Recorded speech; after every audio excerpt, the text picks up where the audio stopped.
La wazee wa jamii ya wafugaji katika kaunti hiyo ya Taita Taveta limeandaa dua katika eneo bunge la Taveta kwa ajili ya amani, hasa kipindi hiki taifa linapoelekea katika msimu wa kampeni za uchaguzi mkuu wa mwaka wa 2027. Baraza hilo likiongozwa na mwenyekiti wake Ahmed Gure limesema litafanya dua hiyo katika kila eneo bunge kwenye kaunti hiyo kuliombea taifa kwa ujumla.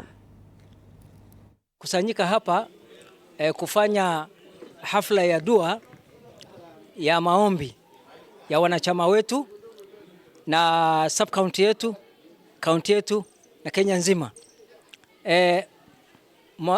Dua ni kwa sababu ya kuleta amani, umoja na upendo kati ya wanachama wetu na kaunti yetu kwa jumla. Vile mnavyojua tunaelekea uchaguzi mkuu kwa 2027.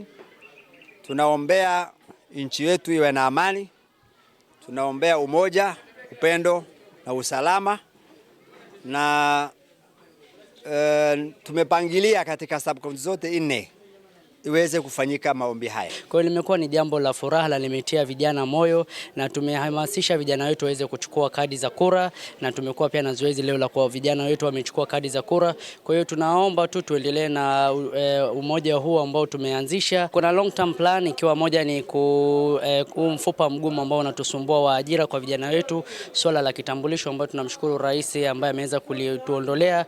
Kwa sasa hivi vijana wetu wanapata kitambulisho, lakini pia tunashukuru pia vuguvugu hili linaangazia sana masuala ya elimu, ukizingatia kwamba elimu ndio ufunguo wa maisha, na limeweza kusaidia baadhi ya vijana ambao walikuwa wanajiunga na chuo kikuu. Aliyekuwa waziri